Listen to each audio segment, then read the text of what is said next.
Hello ചങ്ങായിമാരെ, ഞങ്ങളുടെ പുതിയ trip Muvattupuzha to Pune trip ആരംഭിക്കുകയാണ്. ഞങ്ങളുടെ ആദ്യത്തെ യൂട്യൂബ് ചാനലാണ്, ആദ്യത്തെ വീഡിയോയാണ്. എല്ലാവരും സാദരം ക്ഷമിക്കുക, തെറ്റുകുറ്റങ്ങളുണ്ടെങ്കിൽ ക്ഷമിക്കുക. അങ്ങനെ ഞങ്ങൾ വണ്ടിയെടുത്ത് മൂവാറ്റുപുഴയുടെ ഹൃദയഭാഗത്ത് എത്തിയിരിക്കുകയാണ്. ബ്ലോക്കുണ്ട്, അത്യാവശ്യം ബ്ലോക്കുണ്ട്. അങ്ങനെ ബോർഡൊക്കെ നോക്കി തൃശ്ശൂർ 29 കിലോമീറ്റർ, അങ്ങനെ 79 കിലോമീറ്റർ നോക്കി വന്നപ്പോൾ ദേണ്ടാറണം കാലടി ബ്ലോക്ക് എന്ന് പറഞ്ഞാൽ വെറും ബ്ലോക്കല്ല, ഒരു 1.5 ബ്ലോക്ക്. അമ്പോ ഒരു വീട്ടിൽ പാടുപെട്ടാണ് ഞങ്ങൾ കാലടി പാലത്തെ കയറിയത്. തൊട്ടുപുറേ ആംബുലൻസ് ഉണ്ട്, കയറ്റിവിടുന്നൊന്നും ആഗ്രഹമുണ്ട്, രക്ഷയില്ല. ആ കാണുന്നുണ്ടോ, അതാണ് കാലടിപ്പാലത്ത് നിന്ന് കാണുന്ന മലയാറ്റുപള്ളിയുടെ വെട്ടമാണ് കാണുന്നത്. സൂക്ഷിച്ച് നോക്കിയാൽ കാണാമായിരിക്കും, രാത്രി ആയതുകൊണ്ട് ഒരു ക്ലിയറല്ല. അങ്ങനെ കാലടിപ്പാലത്തിൽ വീണ്ടും കിടക്കുകയാണ്, അരമുക്കാൽ മണിക്കൂറോളം. എന്താണോ അങ്ങനെ വരുമ്പോൾ കാലടിപ്പാലത്തിൽ ഒരു ആക്സിഡൻറ്റ് ഇതേ പോകുന്നു, ബൈക്കിൽ. അങ്ങനെ വന്ന് ഞങ്ങൾ ദേണ്ടേ അങ്കമാലി എത്തിയിരിക്കുകയാണ്. അങ്കമാലി കഴിഞ്ഞ് തൃശ്ശൂരെത്തി. തൃശ്ശൂർ ടൗണിലൂടെ 2 പ്രാവശ്യം റൗണ്ട് വെച്ചതിനെയാണ് ഒന്ന് നേരെ വഴിക്ക് പോകാൻ പറ്റിയത്. അത് ഒട്ടുമിക്ക ഡ്രൈവർമാർ വന്നാലും ഒന്ന് റൗണ്ട് തെറ്റിപ്പോവും. അങ്ങനെ കോഴിക്കോടൊക്കെ എത്താറായിട്ടുണ്ട്. അടുത്ത ലക്ഷ്യം മംഗലാപുരമാണ്.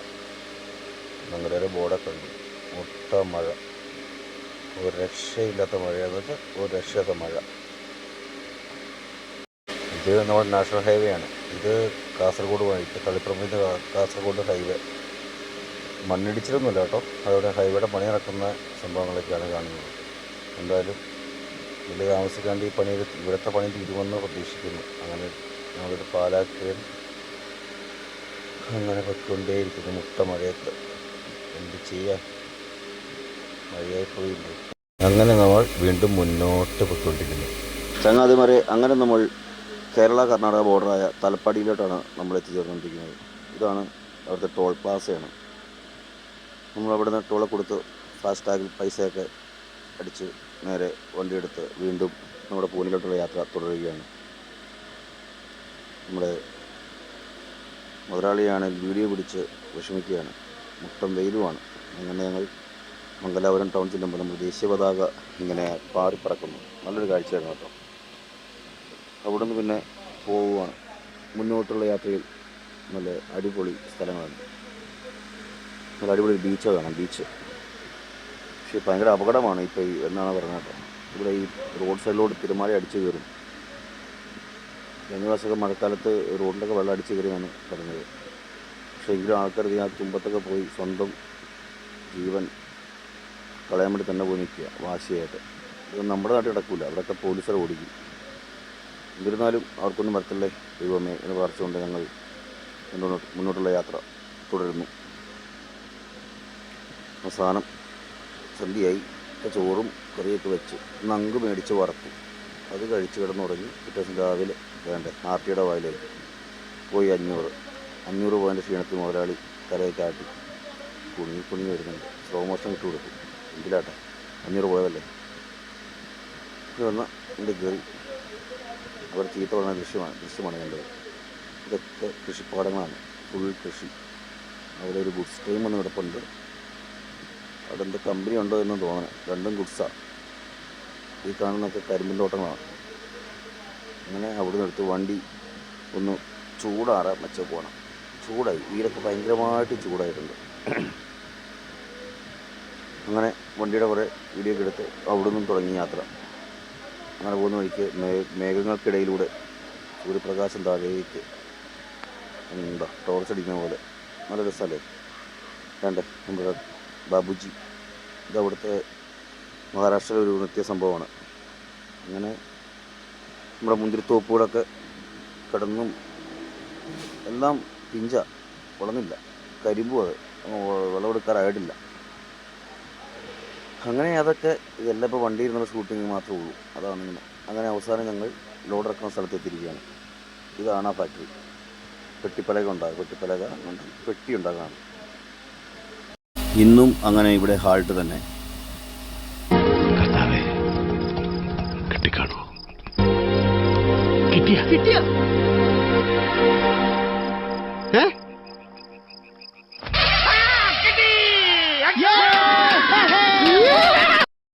ഓടക്കിറക്കി ഞങ്ങളുടെ ലോറി ഏജൻറ് ഓഫീസിൽ വന്നിരിക്കുകയാണ്. നാട്ടിലേക്കുള്ള ഓട്ടം പിടിക്കാൻ വേണ്ടി. ഇവിടുന്ന് സവോളയായിരിക്കും. ഞങ്ങൾ വന്നിട്ട് ഇപ്പോൾ 2 ദിവസമായി. കാരണം ഞങ്ങൾ ആദ്യത്തെ ലോഡ് ഇറക്കിയതിൻ്റെ ബില്ല് പാസ്സായി, ക്യാഷായിട്ട് വന്നിട്ടില്ല. ക്യാഷ് കിട്ടിയെങ്കിൽ മാത്രമേ ഇവിടുന്ന് പൂരിച്ചുണ്ടാവൂ. നാളെ ഏകദേശം പോരാം എന്നാണ് ഉദ്ദേശിച്ചിരിക്കുന്നത്. പിന്നല്ല, ഇത് മുഴുവൻ ഇവിടെ ലോഡ് കയറ്റി കിടക്കുന്ന വണ്ടികളാണ് ലോറി ഓഫീസിൽ. നമ്മുടെ ചങ്ങാതി അവിടെ ചോറും കറിയൊക്കെ റെഡിയാക്കിക്കൊണ്ടിരിക്കുന്നു. ഞാൻ ലസ്സി മേടിക്കാം. ലസ്സി ഇവിടെ കൊടും ചൂടാണ്. ഇതേക്കണ വണ്ടി കേരള വണ്ടിയൊക്കെയാണ്.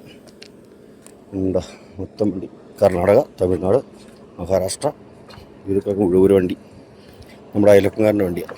അയൽവക്കമായ നാട്ടുകാരൻ്റെ വണ്ടി. അങ്ങനെ നമ്മുടെ വണ്ടി ഇവിടെ കിടപ്പുണ്ട്. ഇതേ കിടക്കും. ഇതാണ് നമ്മുടെ കുട്ടൻ കൊമ്പൻ.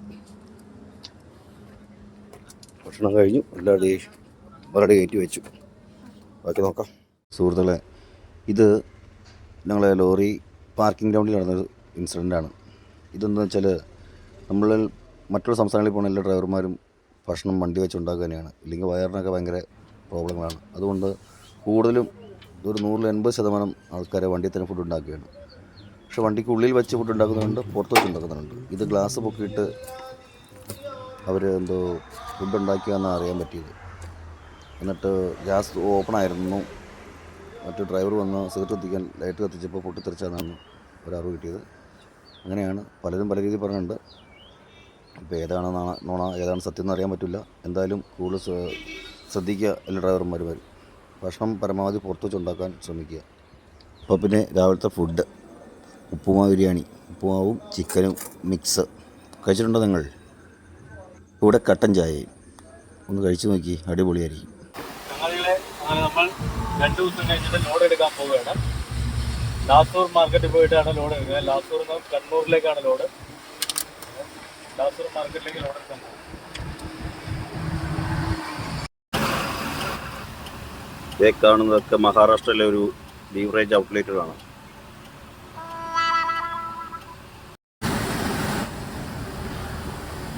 നമുക്ക് ഇവിടെ ഇനിയും പോകണം 170 കിലോമീറ്റർ ലോഡ് എടുക്കാൻ വേണ്ടി. സവോള കേട്ടാൽ ബ്ലോക്കാവും, രക്ഷയില്ല. നമ്മുടെ ചേട്ടനാണെങ്കിൽ ഇവിടെ കിടന്ന് മസിൽ മൽപ്പിടുത്ത എനിക്ക് നോക്കി ഭയങ്കര കഷ്ടമാണ്. ഫുള്ള് അഴുക്കച്ചാലാണ്. എല്ലായിടത്തും പിന്നെ അഴുക്കുകൾ തോട്ടിക്കട. എന്നാണ് അഹല്യാനഗർ റെയിൽവേ സ്റ്റേഷൻ. ഇത് പണ്ട് അഹമ്മദ് നഗർ എന്നാണ് അറിയപ്പെട്ടിരുന്നത്.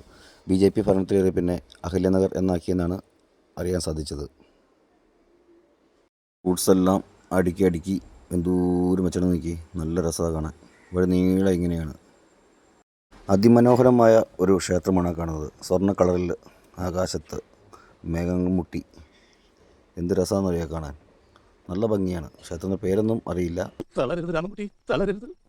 കനാലിലൊക്കെ വെള്ളം വറ്റി വരണ്ട് കിടക്കുകയാണ്.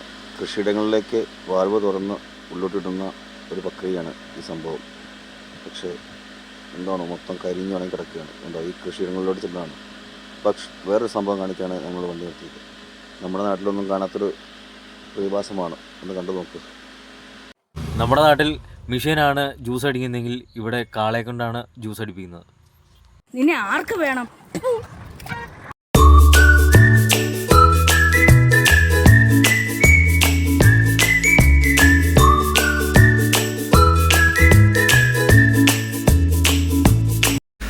അങ്ങനെ പോരുമ്പോൾ വീണ്ടും പുഴയുടെ നടുക്കായിട്ട് ഒരമ്പലം.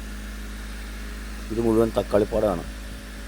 ഇത് പള്ള കയറാണ്ട് ഷീറ്റൊക്കെ ഇട്ട് മൂടി എല്ലാ കൃഷിയിടങ്ങളിലും. ഇപ്പോൾ ഇവിടെ ചുറ്റുവട്ടത്തുള്ള മുഴുവൻ കൃഷിയിടങ്ങളിലും ഇങ്ങനെയാണ് മൊത്തം. അത് ഇതേ വഴി കണ്ടോ? ഞങ്ങൾ സവോള ഫാക്ടറിയിലോട്ട് കമ്പനിയിലേക്ക് പോണ വഴിയാണ്. ഒരു വണ്ടി കഷ്ടി അങ്ങ് പോകുമെന്നല്ലാതെ ഓപ്പോസിറ്റ് ഒരു വണ്ടി വന്നാൽ മൂഞ്ചി. ഇതൊക്കെ സവോള അടിച്ച് യാർഡുകളാണ്. സവോള പാടത്തുനിന്ന് പറിച്ച് ഇവിടെ സൂക്ഷിക്കും. കണ്ടോ? അങ്ങനെ നമ്മളും നമ്മുടെ യാർഡിലേക്ക് എത്തിച്ചേരാതായി. പിന്നെ അവിടെ എത്തി വൈകിട്ടത്തേക്കുള്ള ഫുഡ് റെഡിയാക്കിക്കൊണ്ടിരിക്കുന്നു. ഇന്ന് ചോറും മുട്ടക്കറിയും. ഇവിടെ വേറെ ഒന്നും കിട്ടാനില്ല. അങ്ങനെ രാവിലെ ഞങ്ങളുടെ വണ്ടി ലോഡ് കയറ്റാനായിട്ട് യാർഡിലേക്ക് എടുത്തിട്ട് കൊടുത്തേക്കാണ്.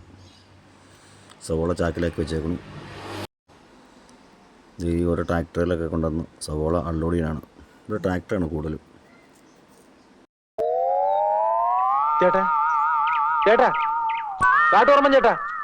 ഇവിടെ എങ്ങനെയാണെന്ന് വെച്ചാൽ കൊച്ചു പിള്ളേരടക്കം ഒരു കുടുംബത്തിൽ എല്ലാവരും ജോലിക്ക് വരും. ഓരോ സെക്ഷനായിട്ട് സവോള കൊണ്ടിട്ട് കൊടുക്കുക. അവരെ തിരിഞ്ഞ് ഓരോ ബേസിനിലാക്കി തരും. ഇത് ട്രാക്ടർ വന്ന് ഒരു കുടുംബക്കാർക്ക് കൊണ്ടിട്ട് കൊടുക്കുകയാണത്. അതവർ കൊച്ചുമക്കളും ചെറുമക്കളും എല്ലാവരും ഉണ്ടാവും. അമ്മച്ചി, വല്യപ്പൻ, വല്യച്ഛൻ, വല്യേട്ടൻ എല്ലാവരും ഉണ്ടാവും. അങ്ങനെ ഈ യാർഡിനകത്ത് ഫുള്ള് ഇങ്ങനെ ഓരോരോ കുടുംബങ്ങളാണ്. കുഞ്ഞു പിള്ളേരുണ്ട്. നമുക്കൊക്കെ കണ്ട സങ്കടം വരും കേട്ടോ. ഇവിടെ അങ്ങനെ ഈ പിള്ളേരൊന്നും സ്കൂളിലൊന്നും പോകണമെന്ന് തോന്നുന്നു. അങ്ങനെ വൈകുന്നേരമായപ്പം നമ്മുടെ വണ്ടി ലോഡ് ചെയ്യാൻ വിട്ടു കൊടുത്തേക്കാണ്. ഇത് ഈ ചാക്ക് കണ്ടോ, ഇതൊക്കെയാണ് കേരളത്തിലേക്കുള്ള ചാക്കുകൾ. ഈ കടും ചുവപ്പ് ഒറീസ, ബംഗ്ലാദേശ്, രാജസ്ഥാൻ അങ്ങോട്ടേക്കുള്ളതാണ്. ഈ ലൈറ്റ് റെഡ് ആയിട്ടിരിക്കുന്ന ലൈറ്റ് അതാണ് നമ്മുടെ കേരളത്തിലേക്ക് തമിഴ്നാട്ടിലേക്കുള്ള പാക്കറ്റുകൾ. അങ്ങനെ നമ്മുടെ ചേട്ടന്മാർ തകൃതിയായിട്ട് ലോഡ് കയറ്റാൻ തുടങ്ങിയിരിക്കുകയാണ്. നിങ്ങളത്തിൽ 9 തട്ടി വീഴും എന്നാണ് അവർ പറഞ്ഞത്. അങ്ങനെ അഡ്ജസ്റ്റ് ചെയ്ത് പടപടയെന്നാക്കി അങ്ങനെ ലോഡൊക്കെ ചെയ്തു ഞങ്ങൾ വണ്ടി നേരെ വേ ബ്രിഡ്ജ് ലക്ഷ്യമാക്കി നീങ്ങുകയാണ്.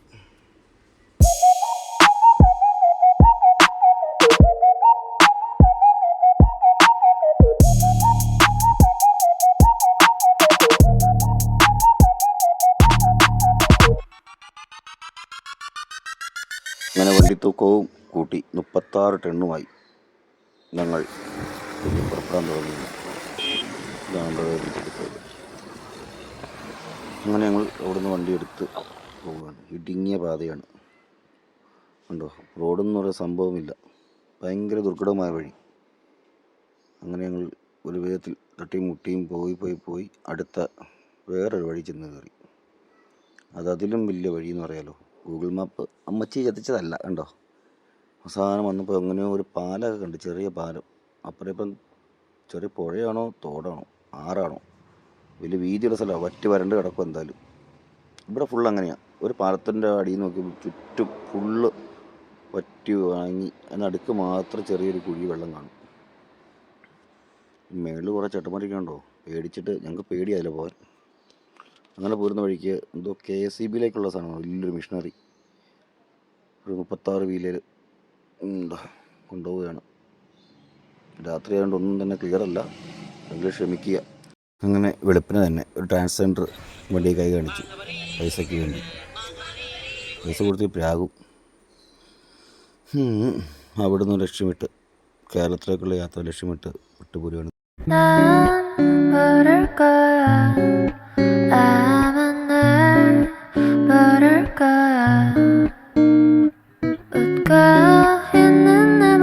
റോട്ടിൽ വേണ്ടേ മുട്ടനൊരു കാറ്റാടിയന്ത്രം നിന്ന് കറങ്ങുകയാണ്. ഇത് ഒരെണ്ണമല്ല കേട്ടോ, ഇത് ഒത്തിരിയുണ്ട്. ഇവിടെ ചുറ്റുപാട് മുഴുവനും ഇങ്ങനത്തെ കാറ്റാടിയന്ത്രമാണ്. നല്ല രസമാണ് കാണാൻ.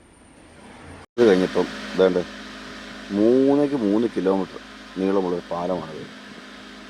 ഇതിന് ചുറ്റും വലിയൊരു പുഴയാണ്.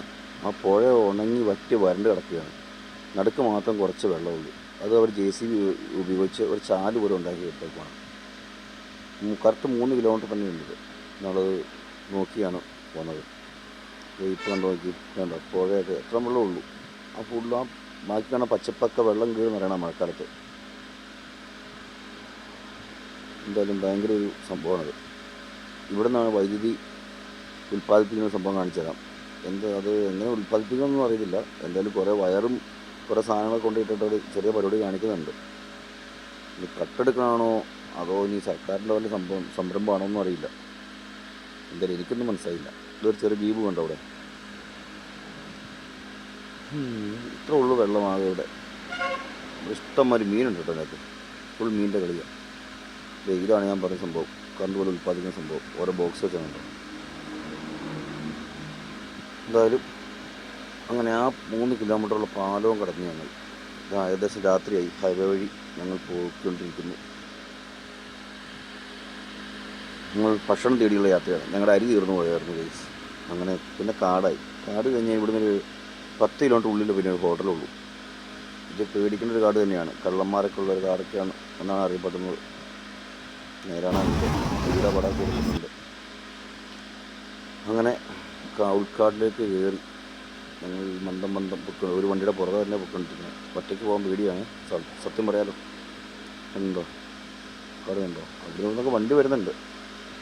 അങ്ങനെ കാടിന് നടുക്ക് 10 കിലോമീറ്റർ ചെന്ന് കഴിയുമ്പോൾ ചെറിയ ഹോട്ടൽ കണ്ടു. ചെറിയ ടൗണ്, അവിടെ ഹോട്ടലുണ്ടാവും. അവിടെ കയറി ഞങ്ങൾ നാടൻ കേരള ഊണുണ്ടായിരുന്നു.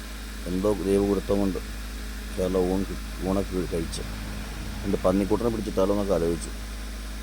പിന്നെ ഇവിടെ നിന്ന് ഇറങ്ങി പോയിട്ടില്ല, അതാ വിഷയം. നിങ്ങൾക്ക് ഓർമ്മയുണ്ടാവും, നമ്മുടെ പ്രിയ സഹോദരൻ അർജുനൻ മണ്ണിടിച്ചിൽ മരണപ്പെട്ട സ്ഥലമാണിത്, ഷിരൂർ. ഇതുവഴി ഏതൊരു ഡ്രൈവറോ ആര് പോയാലും ആ ദുരന്തം ആർക്കും മറക്കാൻ കഴിയാത്ത ദുരന്തമായി മാറിപ്പോയി. എന്നിരുന്നാലും നമ്മുടെ അർജുൻ്റെ നിത്യശാന്തിക്ക് വേണ്ടി നമുക്ക് പ്രാർത്ഥിക്കാം എല്ലാവർക്കും. അതാണ് നമ്മളെക്കൊണ്ട് ചെയ്യാൻ പറ്റുന്ന ഏറ്റവും വലിയ കാര്യം. ആ മണ്ണൊന്നും ഇതോടെ മാറ്റിയിട്ടില്ല. അങ്ങനെ ഞങ്ങൾ കേരള കർണാടക ബോർഡർ തലപ്പാടി എത്തി. ചായ കൂടിയൊക്കെ കഴിഞ്ഞു. അവിടുന്ന് ഞങ്ങളുടെ ലോഡ് ഇരിക്കൂർക്കാണ്. ഇരിക്കൂർ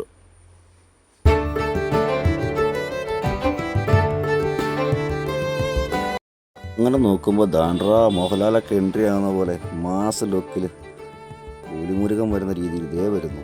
ഒരു അപ്പച്ചനാട്ടോ വണ്ടി ഓടിക്കണേ. എന്താ രസം നോക്കി. അപ്പച്ചൻ റൂട്ട് തന്നെ നോക്കി ഓടിയ, ഒരു സൈഡിലോട്ട് ഒന്നും നോക്കണില്ല, വെച്ചടിച്ച് നിൽക്കുക.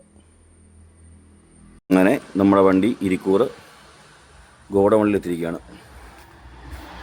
ഇതാണ് ഗോഡൗൺ. ഇവിടെ ചാക്ക് ഇറക്കൂലെന്ന്, ബാക്കി നാളെ ഇറക്കുള്ളൂ.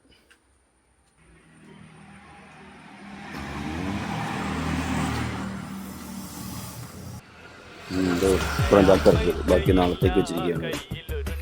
ഇവിടെ പോസ്റ്റ്. എൻ്റെ ദുഃഖതയിൽ എൻ്റെ മുതലാളിയും എൻ്റെ തൊഴിലാളിയും എൻ്റെ കൂട്ടുകാരനുമായ വിടോ.